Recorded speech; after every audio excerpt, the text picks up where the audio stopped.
Welcome to Witness to Yesterday, the podcast of the Champlain Society. My name is Larry Ostola. You may have heard of Les Glorieux, or La Sainte Flanelle, the Flying Frenchmen perhaps, Le Bleu Blanc Rouge, the Habs. Of course, I'm referring to the Montreal Canadiens, the most storied and successful franchise in the history of the National Hockey League. But the Canadiens are more than just a hockey team. Beyond the Stanley Cups and star players, they're an integral part of the sociocultural fabric of Montreal and Quebec. To delve into the unique bond that links the team with Quebecers and many others farther afield, I'm delighted to be joined today by Brendan Kelly, who's the author of a new book titled Habs Nation, A People's History of the Montreal Canadiens, which was published by Baraka Books in 2025. Brendan Kelly was born in Glasgow, raised in Montreal, and has been a fan of the Montreal Canadiens for longer than he can remember.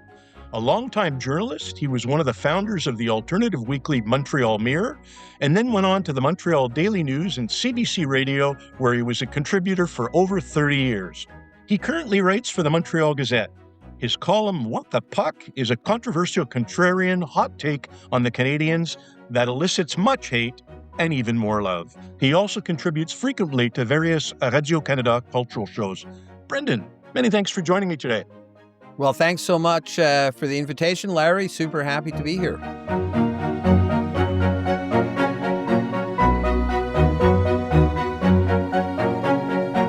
Your book's not a typical history book. I mean, it doesn't take a typical chronological approach to the history of the Montreal Canadiens.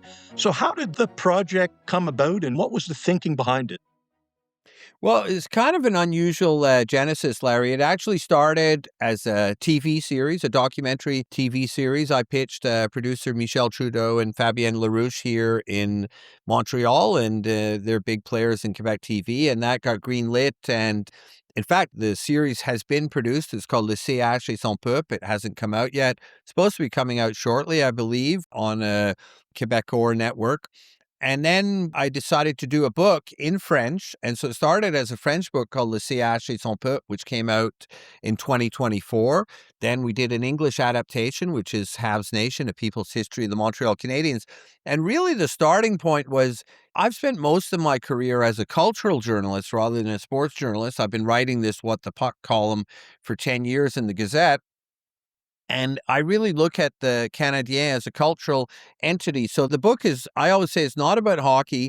It's about the history of the Canadiens, but it's looking at the Canadiens and their relationship to the fans, and particularly the supporters in Quebec. And that, and anyone who knows the Habs knows that kind of integral, incredible bond that links people here to the team, both French and English people. But there is a particular thing in French Canada and French Quebec that's there. It's Le Canadien de Montréal, and there's this whole cultural baggage that comes with it. So that's really it's a way of looking at the Canadiens that I think is different from all of the other histories out there.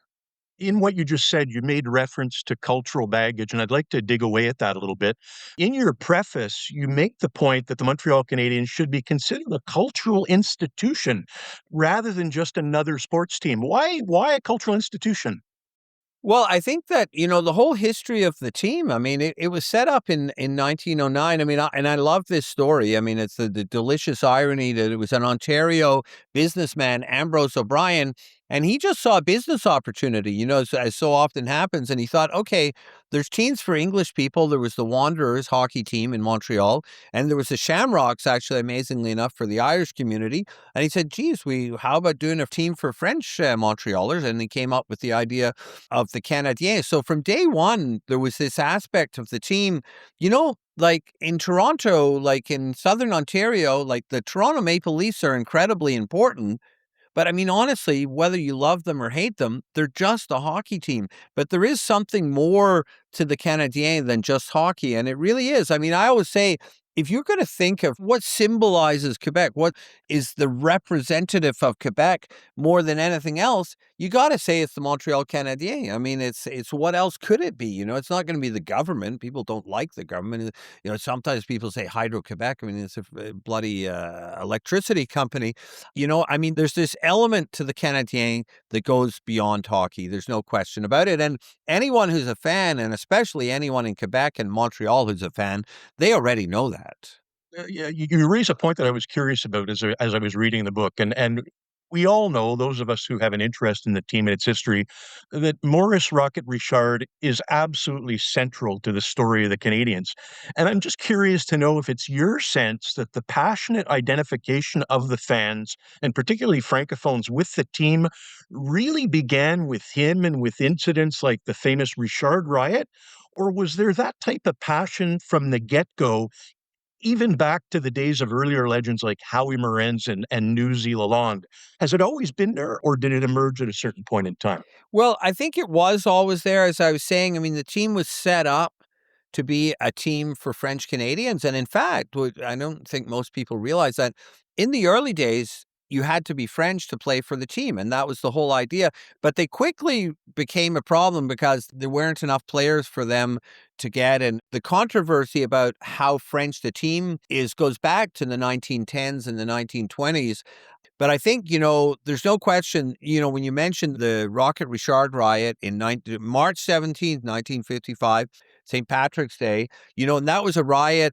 It's considered a riot about hockey, but again, it wasn't about hockey. It was about Maurice Richard being suspended for the rest of the season and for the playoffs, effectively ensuring that Montreal would not win the Stanley Cup that year because he was their superstar. But it was about much more than hockey. It was about French Canadians asserting their place in society and saying, you know what, we've had enough of this English league run by Clarence Campbell and an English establishment they felt stepping sort of on the head of their greatest star, Maurice Richard.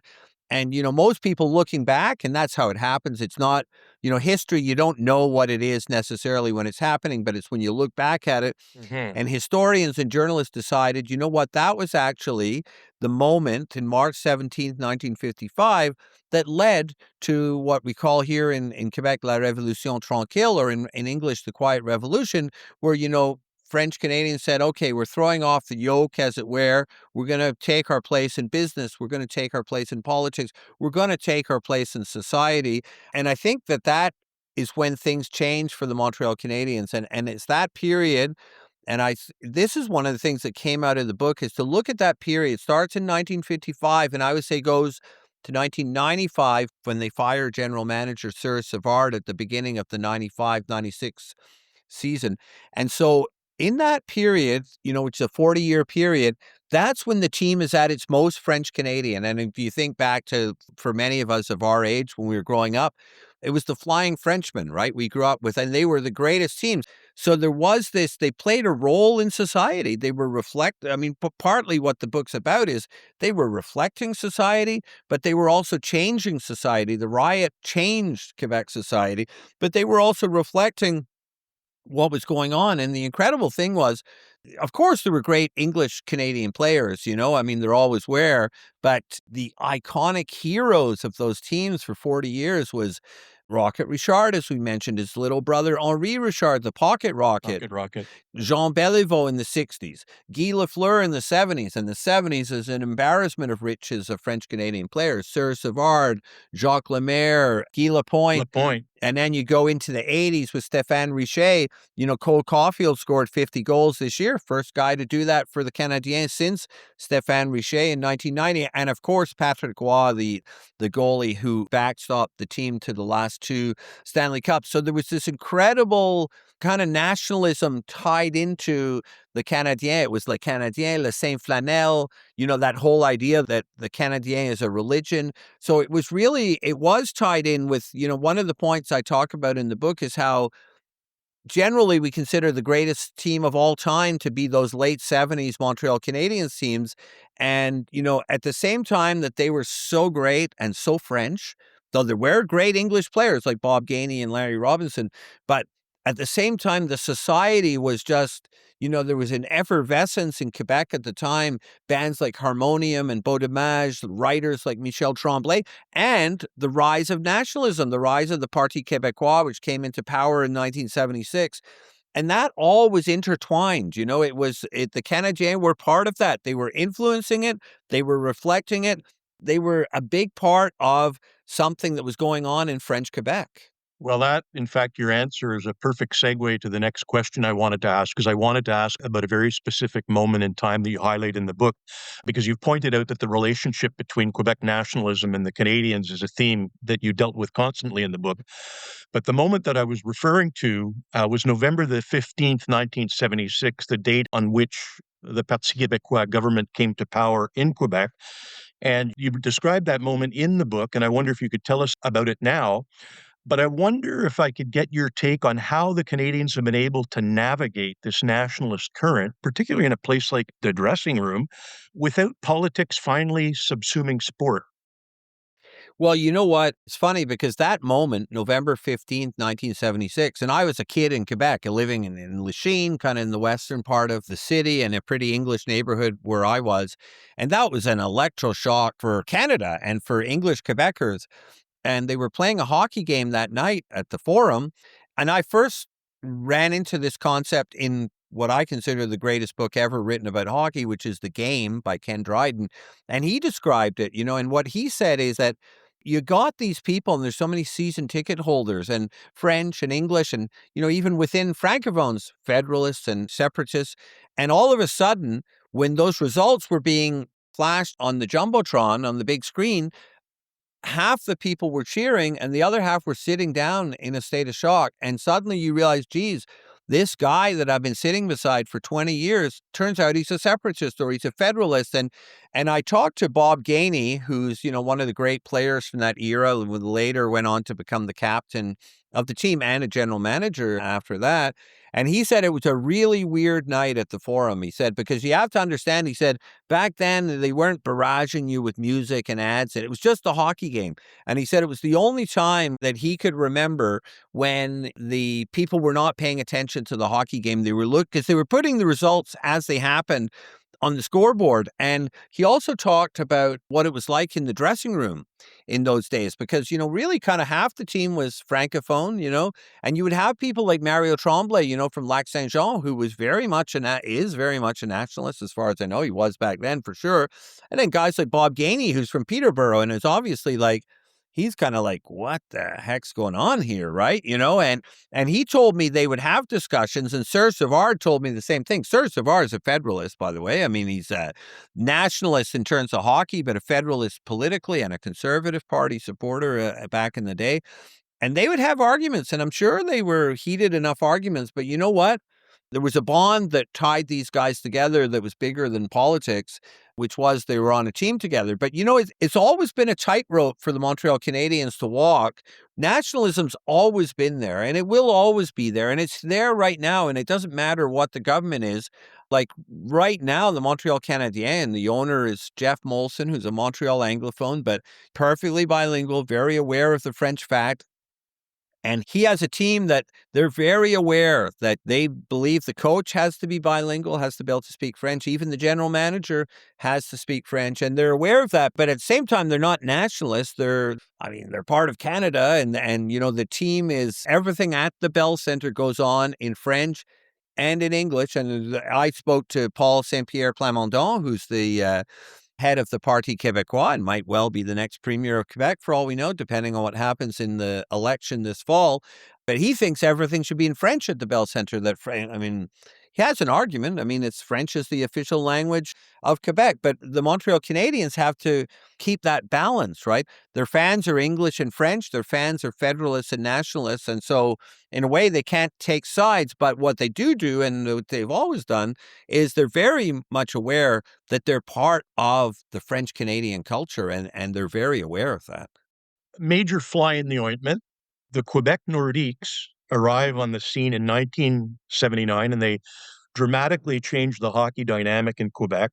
Tell us a little bit about the intense rivalry between the two teams and what I'll call their struggle for supremacy in Quebec. The Montreal Canadiens were the only game in town, and then all of a sudden they've got a rival from further up the St. Lawrence River. Well, it was an intense period, as you know, or anyone who followed hockey in the 80s. And there were the various giant brawls, but also the meetings in the playoffs. And Another great interview for the book was Michel Bergeron, who was the coach for most of the 80s with the Nordiques and Le Tigre, as they call him, small guy, but so feisty and fiery. And he told me this great story. He says he's at the Forum, and it's probably a playoff game, and he says there's 15,000 people chanting his name, and he turns to the guy beside him and he says, "Ben voyons, je suis un petit gars de Montréal moi-même." He says, "I'm a guy from Montreal. I grew up in Montreal. I love the Habs," but he happens to be coaching the Nordiques. And similarly, I talked to Serge Savard, and Serge believes that he was hired in 1983 by Ronald Corey, who was the president, to become general manager specifically because of the Nordiques. They needed a French Canadian, and they needed someone with a great hockey mind who could take on the Nordiques. And he said to me, he would go in the morning to the office at the Forum, and him and Corey would sit down, and the first thing they'd say is, what did the Nordiques do, and what do we need to do? And one of the things that the Canadiens did in those years is they beefed up on the amount of French-Canadian players. And Serge was, as I said, he was a federalist politically, but in terms of hockey, he was an absolute nationalist, and his belief was the way to succeed was to have the most Quebecois players on the team. And he believed that's how you won with the team. And we talk about a study in there that looked at 80 years or something of Canadiens history and shows that there's a statistical correlation between the number of people who speak French on the team and winning the Stanley Cup. There literally is, because between 55 and 95, as I was mentioning, which is that key period when the team was at its most Québécois, they won 17 of their 24 Stanley Cups. So that's definitely there. And the other thing about the Nordiques, we're talking about the Battle of Quebec in the 80s, is when the Nordiques went away, which was in 1995, when they were moved down to Colorado and became the Colorado Avalanche, and Quebec lost its second team. Well, that's exactly from then until actually a couple of years ago, because I think things are changing a little bit. That's when the team's management de-emphasized picking up Quebecois players, because they were doing it because the Nordique, they were their whole thing, right? They had the fleur-de-lis on their jersey, which interestingly enough, and that's in the book too, Sébastien Frechette, very interesting guy, author, and he's a member of the hip-hop trio Loco Locas, and he's from Quebec City, huge Nordiques fan. And he was mentioning that the fleur-de-lis was actually, might have been the first sponsorship deal in the NHL. It was the tourism department of the Quebec government that had sponsored those jerseys. But so they were all French. They were all in for Québécois, and the Canadiens had to respond. And you know what? They, like you're mentioning in the question, I mean, Canadiens, day one, the Nordiques arrived, they lost whatever amount of fans. I mean, Quebec City, but even in the regions, there was a whole thing where if you go to Saguenay, Lac Saint Jean, wherever the lower North Shore, there's a lot of resentment of Montreal. So suddenly there's another team. They're like, wow, this is great. And you know what? If the Nordique ever came back, which I think is highly unlikely, sadly, from one day to the next, the Canadiens would lose, I don't know, 20, 30% of their fans. Yeah, no, I remember those days very well. Some of the battles between those two teams were pretty intense, as Oh many my of us will God. recall. But there's a bit of irony, I think, well, maybe it's not irony, but see what you think. So we've been talking about the nationalist current that has been running through things and running through the team. But you point out that the Montreal Canadiens have also served as a vehicle for the integration of newcomers. And with the Subban family, the family of the Montreal Canadiens player PK Subban being a case in point. What is it about the Canadians that provides that unifying cultural bridge, if I can call it that? Well, you know what? It's such a great story. And I got to say, and I was up in Toronto interviewing Carl Subban, who's just an extraordinary guy, PK Subban's father. And he tells this amazing story. And I think this tells you exactly how it works for people coming from other countries and how they identify with the Canadiens. This is in Ontario, ironically, up in northern Ontario, in Sudbury, very French place. And he's growing up in a very French-speaking neighborhood. And he describes his family comes from rural Jamaica. He's like, I would say 10 or 11 years old. And he's like, WTF, what is this? This is like, I'm here and he's black and they're not. And they speak French. He speaks English. And he tells his parents, I'm never leaving the house. I can't deal with this. And then he's walking home from school one day and they're playing street hockey. And the guys say to him, we're missing one player, short a player. So he runs home, he gets his landlord's hockey stick, and boom, he's in the community, and they're all Habs fans. So he becomes a Habs fan. He eventually moves to Toronto, and he starts his own family. And guess what? What a beautiful story. PK Subban grows up a Habs fan, his idol with Jean Beliveau, and eventually gets drafted by the Montreal Canadiens and was so adopted by the fans. The fans so loved that guy. But I think that the thing is, I've seen so many times I've met people, whether they're Haitian, whether they're Latin American, whether they even come from Africa, and they come here and you'll be talking to a taxi driver and he's got the game on in French, and you're like, oh, vous êtes un fan de Canadien, you're a fan of the Canadiens, and he's, oh, yeah, yeah. And they realize that the quickest way to integrate is to start following the Canadiens, because then you can talk to people, because everyone can talk about the Habs. And I think it's honestly a beautiful thing. People come from all over the world. And like, let's face it, hockey is a very niche sport in the world. It's basically North America and Northern Europe. Soccer is the sport of the world. And that's generally what these people love more than anything else. But they realize, hey, we're in Montreal. It's got to be hockey. And so it's interesting because the heritage of the team, and it is a big part of the history and a big part of my book, is the relationship with French Canada. But again, in a divisive society in some ways, where there's the, English versus the French and immigrant, not versus the society, but there are conflicts. Everyone comes together at the hockey rink, at the Forum back in the day, and in the Bell Center now. They all come because we all love the Canadiens. It brings people together, which is really what, in an ideal world, sports should be doing. Absolutely. That's just fascinating. And as you point out, I mean, the story of the Subban family, it really is a touching story. But there's a historian you quote in the book who has a bit of a different take on things. His name is Eric Bedard, and he highlights what he refers to as a conflict of identity between the two irreconcilable conceptions of the country, with kind of a multicultural Canada on one side and a Quebec which wants to remain faithful to its historical heritage and assert itself as a people in its own right.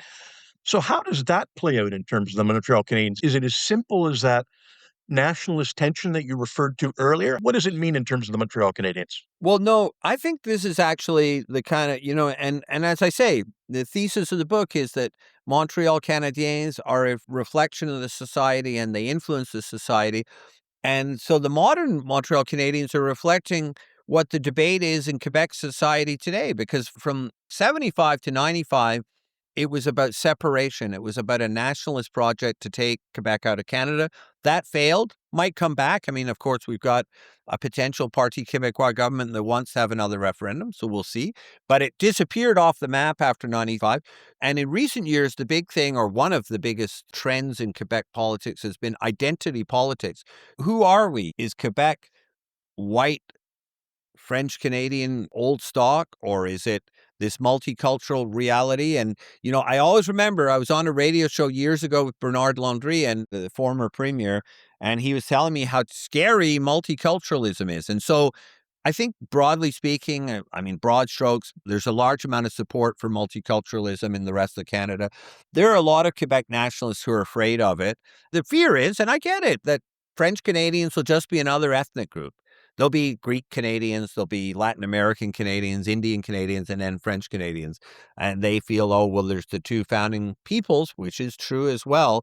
And it's reflected in the team in the sense that the team was the Flying Frenchmen. And again, there were always English players, but many of the key players for that 40-year period were French Canadian.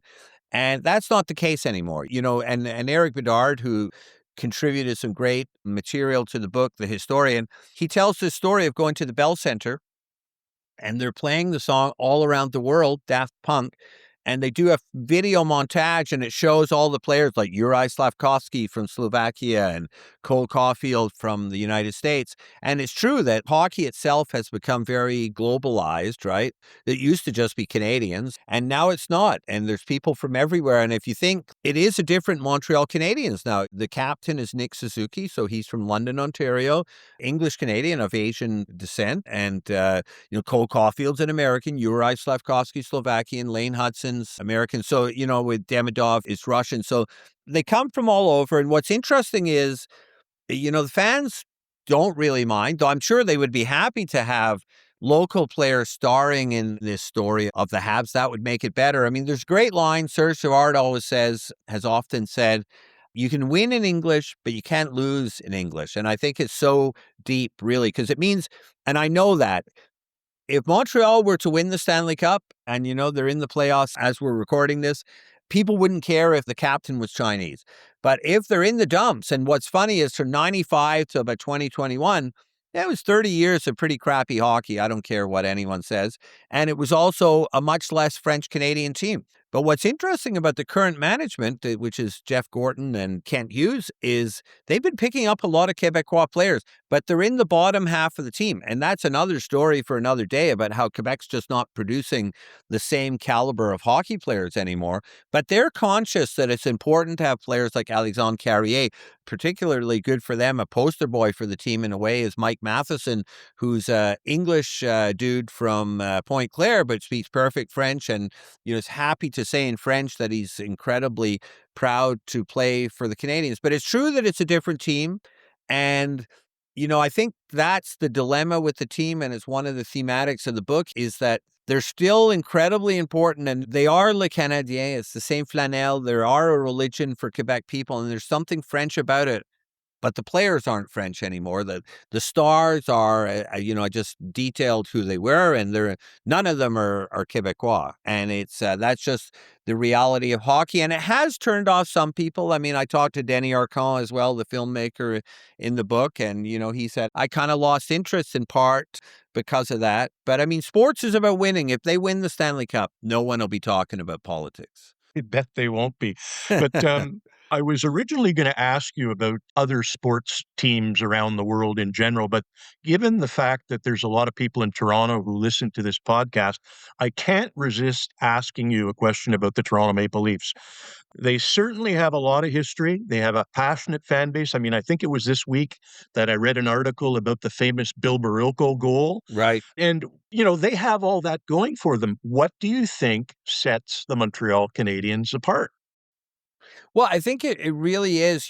Like people say, and it's not true, there's more pressure in Montreal on players than anywhere else. There is absolutely just as much pressure in Toronto. I mean, the media follows the team just as much, but it is, and I mean, some people in Toronto might object, hardcore Leafs fans, but they're just a hockey team. They are, and there's an incredible history. But there's something else with the Montreal Canadiens, which is they were set up to represent French Canada. And that's one of the debates in the book is, are they Quebec's national team? I mean, Quebec doesn't have a team. They're not a country yet. I mean, they might come at some days, but so they're just part of Canada. And in fact, at the last Olympics that just happened, Team Canada didn't have a single Quebec player. So there is that thing of do they represent Quebec? But the irony, as we've been discussing, is there's less French Canadian players, but there's an extra kind of element there, this cultural element, this element that they're representing this place, this embattled little French island in North America, which it really is. So, I mean, French is doing well. It's like, there's laws there to protect the French language, but there's something else here. I mean, I remember Jeanette Renaud, who's one of the great singers, came up in the late 60s and 70s and still around. They brought her out to sing the anthem for a couple of years, but notably in 2014 when the Canadiens went to the conference final, and it was a very exciting playoff run. And they brought her out, again, somewhere else you would just bring a good singer, but she brought this Quebecois heritage and this great French-Canadian star, one of the greatest stars of the era. And I used to think it was funny because I know that players, even then in 2014, there were players from all over on the team, and they're probably a number of them from Canada or the U.S. Like, who is this woman, But there's a resonance, and when they get into the playoffs, and again, any city's going to get excited if the Oilers are going to the Stanley Cup final, or I was going to say the Leafs going to the Stanley Cup final, but there's only been about 6 decades that hasn't happened. I mean, I can't resist. All right. We're on dangerous ground here, Brendan. No, I know. And listen, it's the long-suffering Leafs fans, and honestly, I'm just happy if any Canadian team does well. But there's something else here. There really is. And when Montreal goes deep and things happen, there's a pride in it that goes beyond sports. Yeah, there certainly is.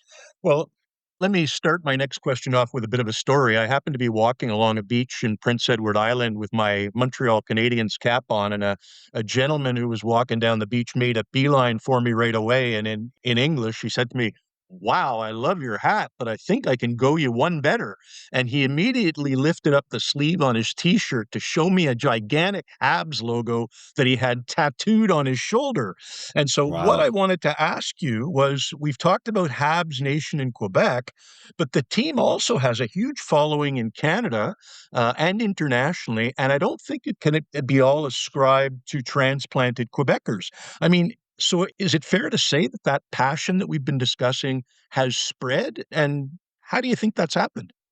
There's no question, I part of what I do with some of my What the Puck columns is I go outside the Bell Center to the bars around there and I talk to fans on game night. And I can't tell you, just for example, the amount of people I've met from Newfoundland and from the East Coast and actually from Ontario who are Habs fans. And some of them are former Montrealers, but the East Coasters, there's a load of, Sidney Crosby grew up in Cole Harbour as a Habs fan. I mean, his dad was actually drafted as a goalie for the Habs.